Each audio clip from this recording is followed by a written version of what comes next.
Hello everyone, कैसे हैं सब। आई होप सब अच्छे होंगे। और मैं आज जा रही हूँ एक बेबी मसाज पर एक वीडियो बनाने, क्योंकि मुझे काफ़ी दिनों से रिक्वेस्ट आई है कि बेबी मसाज पर प्लीज़ एक वीडियो बनाइए। तो मैं ये तो नहीं कहूँगी कि मैं मसाज करने में एक्सपर्ट हूँ, लेकिन हाँ फिर भी जिस तरह से मैं बाबू की मसाज किया करती थी तो उसी तरह से मैं आप लोगों के साथ शेयर करूँगी। और वैसे बाबू पौने 2 साल का, मतलब 2 साल का होने वाला है। तो जब बच्चे चलने फिरने लगते हैं तो उनकी मसाज करना बहुत मुश्किल हो जाता है। वो पैरों की मसाज तो करवा लेते, लेकिन पूरी बॉडी मसाज करना उनकी तो काफ़ी टफ़ हो जाता है। तो बाबू अभी नहाया नहीं था, तो मैंने सोचा कि चलो नहाने से पहले आपको एक मसाज करके दिखा दूँ बाबू की, जितना हो सकेगा मुझसे। वैसे मुझे पता है ये मसाज नहीं करवाता, सिर्फ पैरों की मसाज करवाता है और पूरी बॉडी की मसाज नहीं करवाता, लेकिन फिर भी जितना हो सकेगा मैं आप लोगों के साथ ज़रूर शेयर करूँ। और यहाँ सबसे पहले मसाज करने के लिए मैंने हाथों में ले लिया है ऑयल, कोकोनट ऑयल है ये। जो भी आपको बेबी मसाज के लिए ऑयल लेना हो आप ले लीजिए। पहले मैं ओलिम्सा ऑयल लेती थी, बट अब मैं कोकोनट ऑयल से ही बाबू की मसाज करती हूँ। तो सबसे पहले इस तरह से थाइस से शुरू करेंगे, और ये जो है ना हमारी नीज़ पर एक सर्कल बनाकर हम इस पे मालिश करते हैं। ये मैं आपको तब की बता रही हूँ जब बच्चा छोटा होता है, जब चलने फिरने वाला नहीं होता बच्चा। तो बच्चों की जो नीज़ होती है ना काफ़ी मतलब कि कमज़ोर होती हैं, तो उनको अच्छा स्ट्रॉन्ग बनाने के लिए ऐसे सर्कल टाइप में मसाज करनी पड़ती है। और यहाँ पे ये होता है, मतलब बच्चे को रेस्ट मिलता है, लेकिन बाबू को यहाँ पे गुदगुदी हो रही है, इसलिए वो पैर बार बार झटक रहा है। तो इस तरह से ये देखिए स्टेप। तो कुछ जो है स्टेप मेरी मम्मी से मुझे सीखने को मिले हैं, और कुछ मैंने खुद ही यूट्यूब पे सर्च करके सीखे हैं। तो इसी तरह से मैंने ये मसाज सीखी थी, जो आप लोगों के साथ शेयर कर रही हूँ। तो मुझे रिक्वेस्ट आई थी तो मैंने सोचा चलो शेयर कर दूं। लेकिन बाबू ने पूरी बॉडी की जो मसाज है अच्छे से नहीं करवाई, क्योंकि मैंने आप लोगों को पहले ही बताया था कि वो लेग की मसाज तो एंजॉय करता है, पूरी बॉडी की मसाज वो नहीं करवाता है।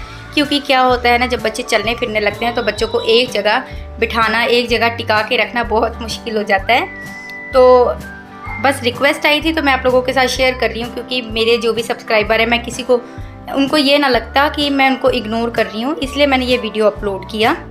और यहाँ देखिए बाबू लेग की मसाज कितने अच्छे से एंजॉय कर रहा है। और ये देखिए ये है फुट एरिया, इस पे आप एक प्रेशर के साथ, हल्के प्रेशर के साथ दबाएंगे तो बहुत रिलैक्स मिलता है। और अब हम आ जाते हैं चेस्ट की मसाज की तरफ। और यहाँ देखिए बाबू बिल्कुल मसाज नहीं करवा रहा है, क्योंकि उसको गुदगुदी हो रही है, इसलिए वो बार बार कूद रहा है। तो चेस्ट की मसाज में मैं आपको ऐसे बताना चाहूँगी कि जो चेस्ट की मसाज है वो बाहर की तरफ होती है, मतलब आउटवर्ड होती है। दोनों हाथों से आप बाहर की तरफ ऐसे प्रेशर के साथ दबाएंगे तो उस तरह से की जाती है चेस्ट की मसाज। लेकिन मैं बता नहीं पाई, उसके लिए माफ़ी चाहती हूँ। और अब आ जाते हैं हम बेबी के स्टमक, पेट की मसाज किस तरह से की जाए। ये देखिए सबसे पहले आप ऑयल लगाएंगे और पेट की मसाज क्लॉकवाइज और एंटी क्लॉकवाइज दोनों हाथों से आप करेंगे। तो मैं अपने बेटे की इस तरह से किया करती थी, तो उसको जो गैसेशन की प्रॉब्लम होती थी ना, उसमें काफ़ी रिलैक्स मिलता था। और पेट की मसाज में मैं आपको इतनी बात कहना चाहूँगी, जब भी आप बच्चे की पेट की मसाज करते हैं तो उसकी नाभि में तेल ज़रूर लगाएं।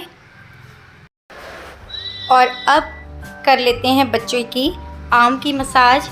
ये देखिए ऑयल लगा के बच्चे की आर्म में, और ये जो एल्बो होती है, एल्बो पर भी एक सर्कल की तरह मसाज करेंगे। और बच्चे का जो पाम एरिया होता है, ये देखिए पाम एरिया, इसको भी हल्के प्रेशर के साथ दबा के मसाज करेंगे। ये भी एक रिलैक्सिंग पॉइंट होता है। और बाजू की मसाज करते करते मैं एक बार पेट पर आ गई थी कि बाबू अभी थोड़ा सा शांत बैठा हुआ है, फिर भी आपको एक आधे स्टेप दिखा दूँ पेट की मसाज के। लेकिन बिल्कुल इसने पेट की मसाज नहीं करवाई है, फिर से इसका चालू हो गया था हंसना। तो ये देखिए, तो फिर मैं दूसरी आर्म की भी इसी तरह से सेम तरह से मसाज कर लूँगी।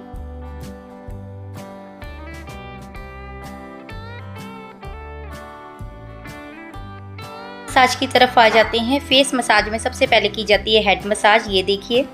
और हेड की मसाज करने के बाद यहाँ पे नोज़ की मसाज की जा रही है। नोज़ की मसाज मतलब ऊपर को उठा के की जाती है, मतलब जिन बच्चों का चपटा नाक होता है ना, तो उन बच्चों की ऊपर की तरफ उठा के दोनों हाथों से इस तरह से, ये देखिए इस तरह से ऊपर से उठा के मसाज कराई जाती है। लेकिन बेटा क्या है कि मसाज कराने को बिल्कुल भी तैयार नहीं था, तो इसलिए रो रहा है ये। तो यहाँ से फिर चिक पे, और ये देखिए चिन एरिया एक स्माइली मसाज की जाती है, मतलब दोनों हाथ से, ये देखिए जिस तरह से एक स्माइल होती है ना, उस तरह से चिन एरिया की मसाज की जाती है।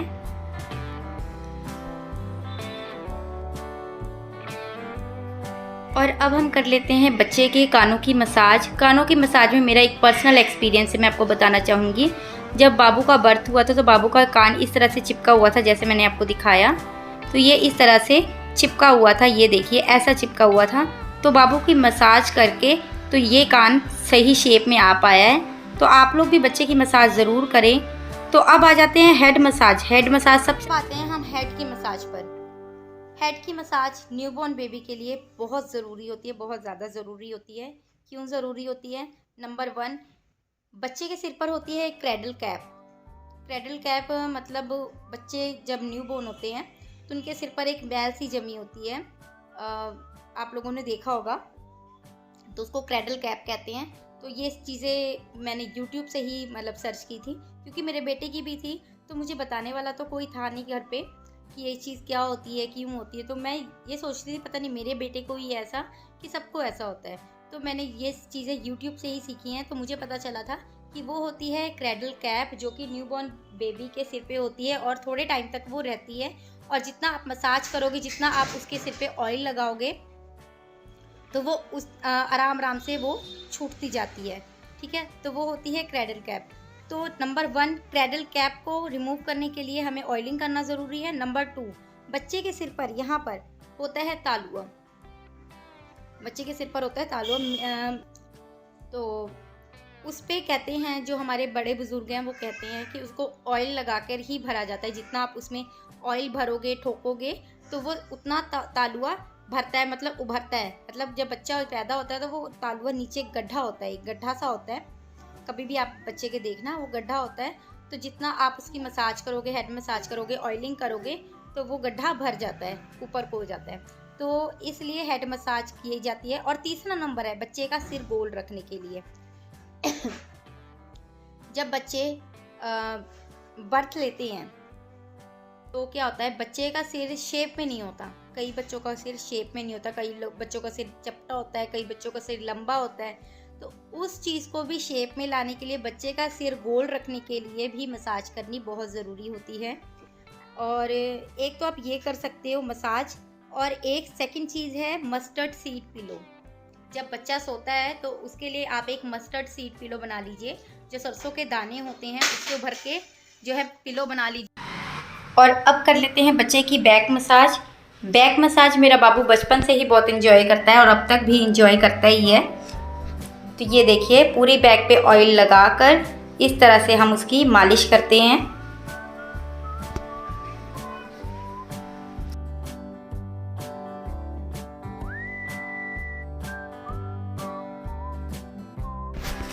और यहाँ पे दोनों हाथों से बच्चों के पैरों को बराबर पकड़कर इस तरह से भी मालिश की जाती है, ये देखिए।